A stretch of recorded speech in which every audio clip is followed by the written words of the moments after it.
My father was arrested on a Saturday morning, but that's not the part that still haunts me.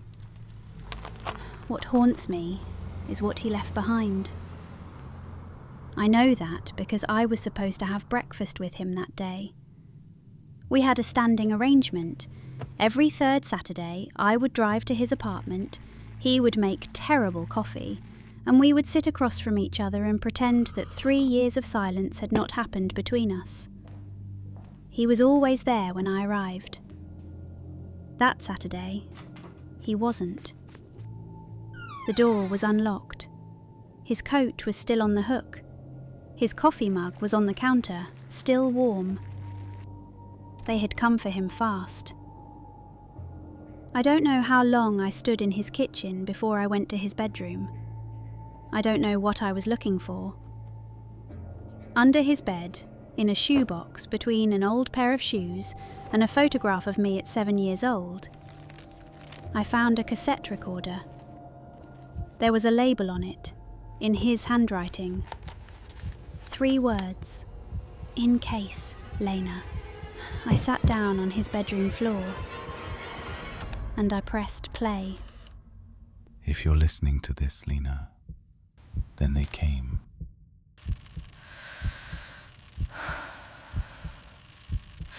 And I wasn't fast enough. I need you to understand something before I tell you what I did. I need you to understand what I was before any of this happened. I was nobody. I don't mean that as self-pity. I mean it as a fact. I was a man who showed up, who followed the rules, who never once, not in 48 years, looked too closely at anything. Your mother used to say that about me. She said, "Adam, you could watch the world end and just ask if you need to file a form about it." She wasn't wrong. I worked at Facility 11 for 6 years. Processing division. I won't explain what that means because you already know. Everyone knows. Everyone just doesn't say it. That's how it works, Lena. You don't say it. You use the other words, the clean words, the words they give you so you can sleep at night. Transfer, product, grade 0, processing. I used those words for 6 years. And then they gave me 7. It was a Tuesday. Greer, my supervisor, came in holding a transfer slip and a coffee. He set the slip on my desk without looking at me. He never looked at me. 6 years, and I don't think that man ever once looked me in the eye.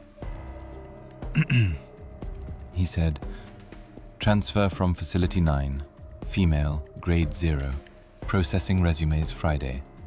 Keep her in the back storage room, standard protocol, do not engage." Then he left.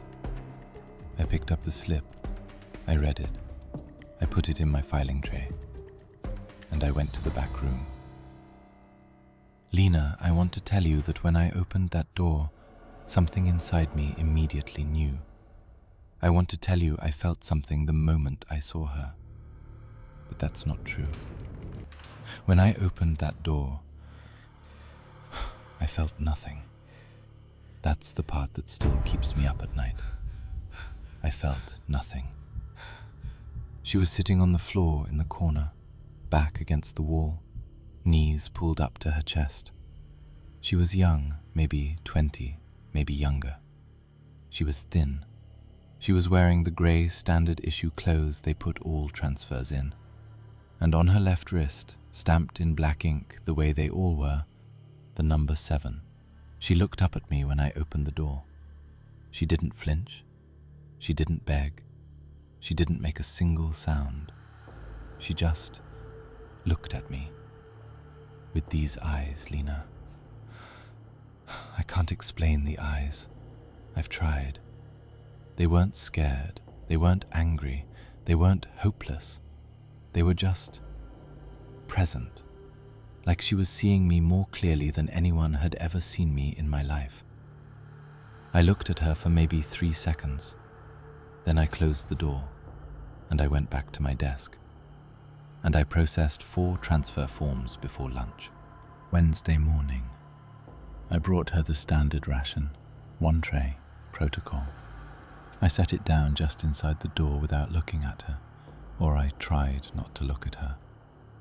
But when I straightened up, she had drawn something on the wall with her finger in the dust on the concrete. 2 stick figures, side by side, one taller, one smaller. And Lena, I know this sounds like nothing, I know that.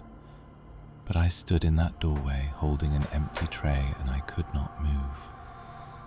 Because you used to draw like that. When you were 4, 5, 6 years old, you drew stick figures on everything. On my work papers, on the back of receipts, on my hand when I fell asleep on the couch. You always drew 2. Always. 1 tall, 1 small. You told me once, very seriously, the way 4-year-olds are serious. You said, "Daddy, the small one is me, so you never forget what I look like." I stood in that doorway for I don't know how long. Then I left. I sat in my car in the parking lot at the end of my shift and I called your number. You didn't answer. You never answer. That's my fault, not yours. I sat there for an hour, then I drove home, and I lay in the dark and I thought about 2 stick figures on a concrete wall. And for the first time in 6 years, I felt something. Thursday, I brought her extra food. I told myself it was a mistake, a one-time thing. I sat down outside the door, just on the floor, back against the wall in the hallway, I don't know why. We sat like that for maybe 10 minutes, me on one side of the door, her on the other, not talking. She can't talk. They made sure of that a long time ago, something they do in the early conditioning. I knew this. I had known this for 6 years and never once thought about what it meant. I thought about it on Thursday. Sitting on that floor, I thought about what it means to take someone's voice, their first voice, the one they were born with. I thought about you learning to talk, the first time you said, "Daddy," how your mother called me at work just to hold the phone up so I could hear it, "Daddy." I sat on that floor and I thought about someone deciding that a child did not deserve to keep that. And somewhere, in whatever was left of me after 6 years of not feeling anything, something cracked open. When I finally stood up to leave, I looked back through the small window in the door. She had moved. She was sitting right on the other side now, like she had been sitting with me the whole time. I put my hand flat on the door. She put her hand up on her side, right where mine was. I walked to my car. I sat in it for 40 minutes, and I made a decision. Friday. Greer called at 7:42 a.m. Transfer vehicle arrives at noon. Have the subject ready for collection. Standard procedure. I said yes. I hung up. I sat in the parking lot and I watched my colleagues walk in. Badges out, coffee cups. Ordinary people living ordinary lives inside an extraordinary evil that none of us ever named. I thought about you. I thought, if you could see me right now, in this parking lot, about to walk into that building, what would the small stick figure think of the tall one? I went inside. I walked past Greer's office, past the processing floor, down the corridor, to the back room. I opened the door. She looked up at me, and I said, The first honest words I had spoken inside that building in 6 years. I said, "Come on, we have to go." She didn't hesitate, not for a single second. She stood up, she walked to me, and we left. Side door, my car, service road. 90 seconds. The most alive I had felt since your mother left, since you stopped answering, since I became the kind of man who processes 4 forms before lunch and doesn't think too hard about what they mean. We drove for 6 hours. I took her to the cabin, your grandfather's cabin, Lena, up past the Ridge Road, the one you and I used to go to when you were small. I don't think they knew about it. For 17 days, I think we were safe. I want to tell you about those 17 days, Lena, because nobody else will, and someone should know. She never spoke, not once, but she communicated in other ways. She watched everything. The way light moved across the floor in the morning, the way birds landed on the porch railing, the way I made coffee. She would sit at the table and watch me make coffee like it was the most extraordinary thing she had ever seen. Maybe it was.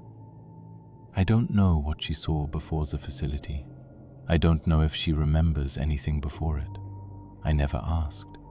I had no way to ask. But I talked to her.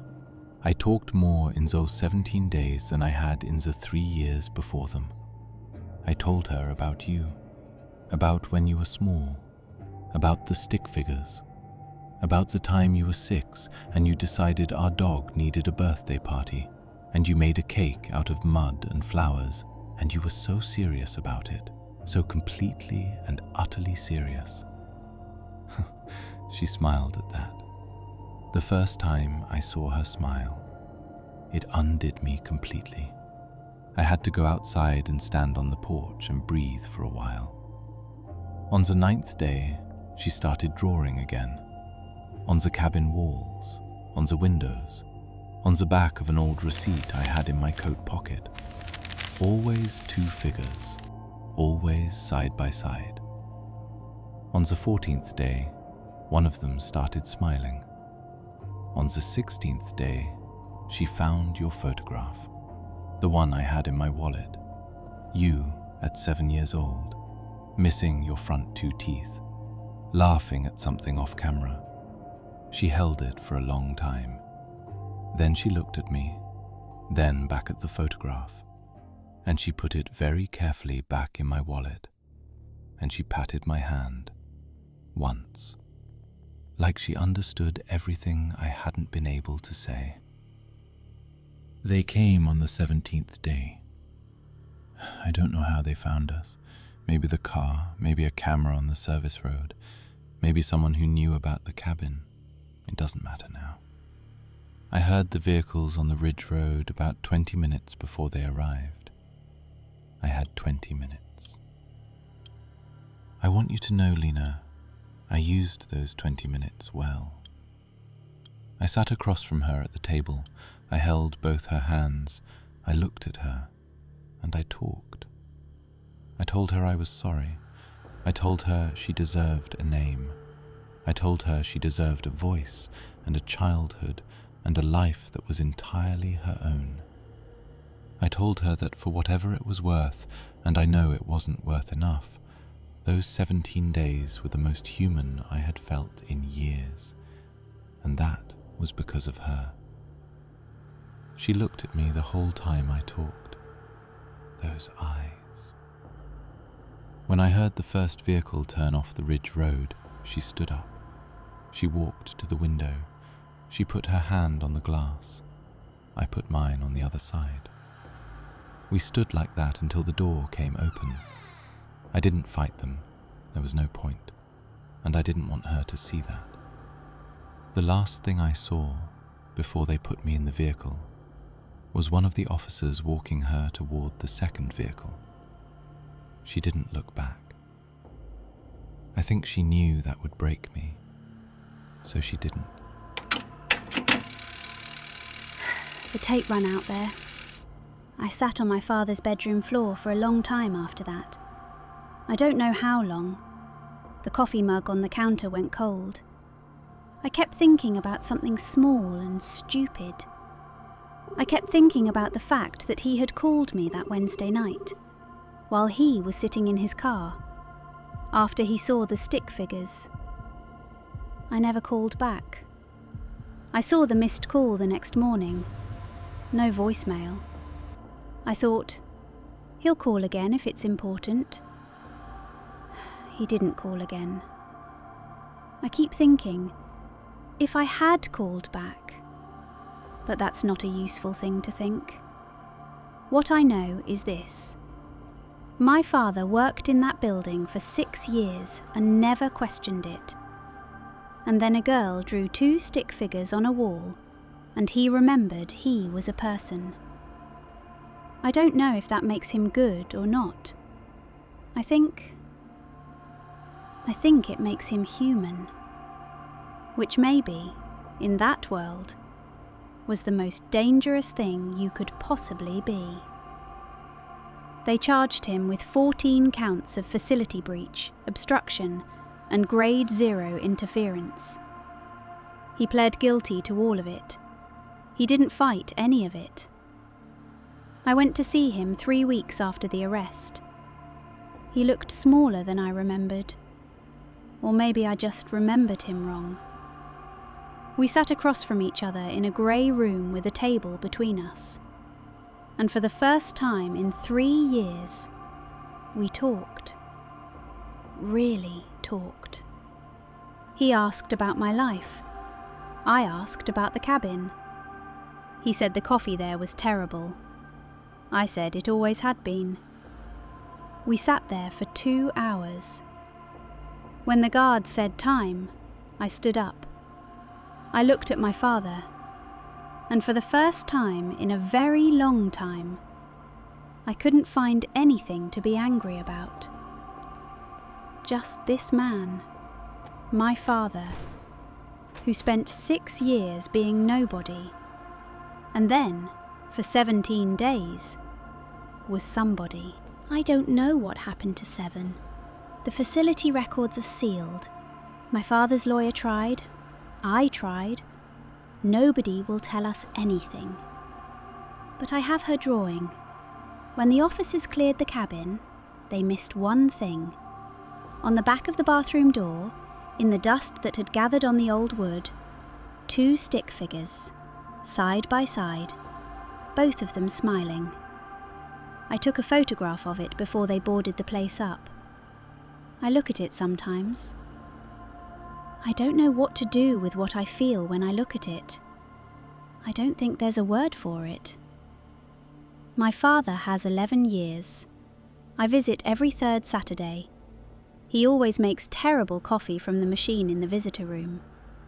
We sit across from each other, and we don't pretend anymore that the silence didn't happen. We just talk, that's all. We just talk.